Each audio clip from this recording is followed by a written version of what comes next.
আমাদের দেবেশানন্দজি বলে গেছেন, সঙ্গ শক্তি, আদর্শ গৃহী না হলে সঙ্গ সঠিকভাবে করা যায় না। 5টা যদি আদর্শ সংসার হয়, এক জায়গায় বসে সঙ্গ করতে পারে, তবে সেটা প্রাণের ঐকান্তিক মিলন সেখানে ঘটে, কারো মনে কোনো কিছু থাকে না। আর তারাই ভাব বিনিময় করতে পারে, ভাব তাদের ভিতরে উৎপন্ন হয়।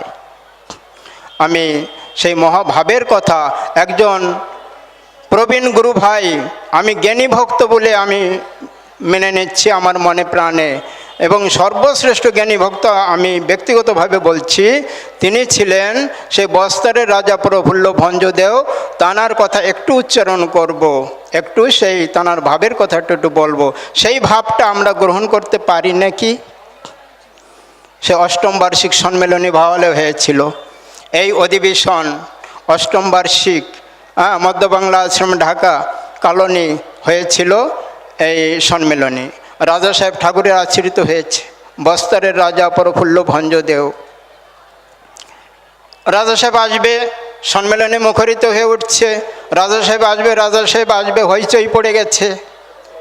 এবং রাজা সাহেব ট্রেনে অবতরণ করবেন। ট্রেন হচ্ছে, স্টেশন হচ্ছে জয়দেবপুর। জয়দেবপুর থেকে কলোনি জায়গাটা যেতে 3 কিলোমিটার পথ।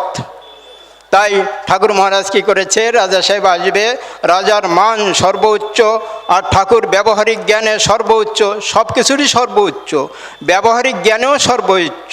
রাজা সাহেব আসবে, কি করতে হবে না করতে হবে, তাই তিনি তেমনভাবে, রাধা যেমন কৃষ্ণের জন্য বাসর সজ্জা সাজাতো, ঠাকুরও তদ্রূপ নিজে হাতে রাজা সাহেব আসবে, থাকার জায়গা, খাওয়ার জায়গা, সমস্ত জায়গা সুসজ্জিত করে রেখেছেন। এবং এই যানবাহনে কি আনবেন? 3 কিলোমিটার পায়ে চলা মেঠো পথ, গরুর গাড়ি, ঘোড়ার গাড়ি চলে চলে, রাস্তাটা উঁচু নিচু গর্ত এরকম আছে, হ্যাঁ, এখান থেকে হেঁটে আসতে হবে। আর যানবাহন গরুর গাড়ি, ঘোড়ার গাড়ি, মোষের গাড়ি। তো রাজা সাহেব কীভাবে আসবেন? ঠাকুর মহারাজ একটা পালকির ব্যবস্থা করলেন, গণ্যমান্য ব্যক্তিদের পাঠিয়ে দিলেন, জজ ব্যারিস্টার। কেন রাজা সাহেবকে আনতে হবে, এই যেমন তেমন একজনকে পাঠালে হবে না, গণ্যমান্য গুরু ভাইদের, প্রবীণ গুরু ভাইদের পাঠিয়ে দিচ্ছেন। ফুলের মালা টালা দিয়ে রাজা সাহেব অবতরণ করলেন, ট্রেন থেকে নামলেন। জয়গুরু ধ্বনি শুনেই রাজা সাহেব আনন্দে তার মুখমণ্ডল উজ্জ্বল হয়ে উঠল। আনন্দে তিনিও জয়গুরু ধরে গুরু ভাইদের জড়িয়ে ধরলেন। গুরু ভাইরও ফুলের মালা দিতে চাচ্ছে, তিনি ফুলের মালাটা ধরে গুরু ভাইদের গলে পরিয়ে দিয়ে জয়গুরু ধ্বনি করে উঠলেন। রাজা সাহেবের মন প্রাণ একবার ভরপুর হয়ে উঠল আনন্দে। নামলেন, বললেন গুরু ভাইরা, যে ঠাকুর মহারাজ পালকি পাঠিয়ে দিচ্ছে, আপনি পালকিতে উঠুন, আমরা এই যে গরুর গাড়ি, ঘোড়ার গাড়ি আছে, মোষের গাড়ি, এতে আমরা যাব। এত আনন্দ ছিল রাজা সাহেবের অবতরণের সময়। পালকি দেখা মাত্র রাজা সাহেবের সেই ভাবমূর্তি অন্যরকম হয়ে গেল। সেই আনন্দ উল্লাস আর নেই রাজার মুখে। তিনি বলে উঠলেন, এসেছি গুরু দর্শনের জন্য, আর এই পালকিতে উঠে যেতে হবে, এও কি সম্ভব? কোন পথে যেতে হবে? গুরু বাইরে দেখিয়ে দিলেন। রাজা সাহেব পায়ের জুতা খুলে ফেললেন, হাতে নিলেন, নগ্ন পদে হাঁটা শুরু করলেন। রাজা সাহেবকে বাধা দেওয়ার মতো কেউ ছিল না। কত গণ্যমান্য ব্যক্তি, জজ ব্যারিস্টার আছে, রাজা সাহেবের সামনে দাঁড়িয়ে যে দ্বিতীয়বার কথা বলবে এমন সাহস কেউ করতে পারলেন না। হেঁটে চলে আসলেন, একবারে সাষ্টাঙ্গ প্রণাম করলেন ঠাকুরকে। ঠাকুরের চরণ দুখান মাথায় নিয়ে সাষ্টাঙ্গ প্রণাম করে কেঁদে ফেললেন যে, ঠাকুর এ কী করছেন? আমার জন্য আপনি পালকি পাঠিয়ে দিচ্ছেন? আমি আপনার দাসানুদাস, আপনার চরণের ধুলাকণা, আর আমার জন্য আপনি আমার গর্ভের মাথা আপনি নিচু করবেন, আর পালকি পাঠিয়ে দিয়ে আমার গর্ভের মাথাটা উঁচু করতে চান? এরকম শাস্ত্রসম্মত কয়েকটা কথা রাজা সাহেব যখন বললেন, তখন ঠাকুরও তো শিব, স্বয়ং শিবকল্প পুরুষ, তিনিও বললেন, রাখো তোমার শাস্ত্র বাক্য, রাখো তোমার শাস্ত্রের বাক্য, তুমি রাজা, রাজার মান আমার রাখতে হবে। এই তোমরা কে কোথায় আছো? যাও, তুমি ক্ষুধার্ত ক্লান্ত, যাও নিত্যকর্ম সারো, যাও যাও। এই আমার প্রফুল্ল ক্ষুধার্ত ক্লান্ত, তোমরা নিয়ে যাও, জায়গা দেখিয়ে দাও। রাজা সাহেব উঠে আসলেন, দেখিয়ে দিলেন থাকার ঘর, খাওয়ার ঘর, সব কিছু দেখিয়ে দিলেন।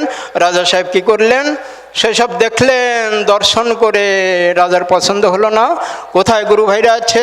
গুরু ভাইরা আছে সেই তৃণশয্যায়, সেখানে চলে গেলেন। বেডিংপত্র যা কিছু ছিল, তানার সঙ্গে জান্ডা ছিল, সেখানে চলে গেলেন। সেখানে গিয়ে নিত্যকর্ম সেরে খাওয়াটা করে গুরু ভাইদের নিয়ে বসে পড়লেন। খাওয়া শেষ হলো, তৃণশয্যায় আপনারা যে ভালো জায়গা আছেন, এখন অনেক ভালো পায়খানা, ভালো বাথরুম, সব কিছু ভালো পাচ্ছেন। তখন ওরকম ছিল নয়, খড়ের খড় দিয়ে, ছন দিয়ে সেই কোনো রকম করা, দুটো বাঁশ দিয়ে পায়খানা করা, সেখানে বসে পায়খানা করা, এরকম ধরনের ব্যবস্থা তখন ছিল। সেই মতো অবস্থা রাজা সাহেব গুরুভাইদের মধ্যে একটা জায়গা করে নিয়ে খাওয়ার পরে গুরুভাইদের ডাকলেন, প্রবীণ গুরুভাইদের মধ্যে, কেন সময় নষ্ট করবে না। তিনি গুরুভাইদের বলছে, গুরুভাইরা ঠাকুরের প্রসঙ্গ করো, ঠাকুরের কথা একটু শোনাও, তোমরা পরম ভাগ্যবান, তোমরা ঠাকুরকে সবসময় পাচ্ছ, আমি তো পাচ্ছি না, আমার মতো অধমান নেই, ঠাকুরের মহিমার কথা একটু শোনাও, আমাকে শোনাও, আমার মন প্রাণ একটু শীতল করি। তখন গুরুভাইরা ঠাকুর প্রসঙ্গ করছেন। এমনিভাবে সন্ধ্যা হলো, রাত্রি এসে গেল। রাত্রে ঠাকুরের চোখে আর রাজা সাহেবের চোখে ঘুম নেই।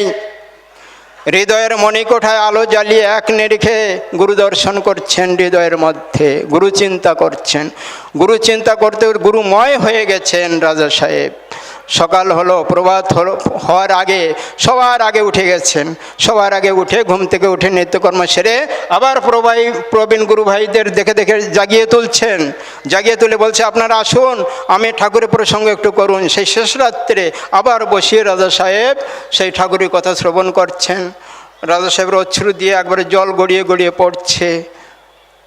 ভাবুন রাজা সাহেবের ভাবটা কীরকম। এমনিভাবে দিন হলো, রাজা সাহেবের এই সুললিত টাইম হয়েছে। জয়গুরু, আমার টাইম হয়ে গেছে।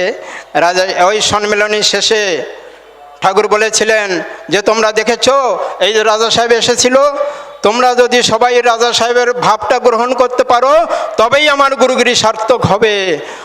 আমি এটাই তোমাদের চাচ্ছি।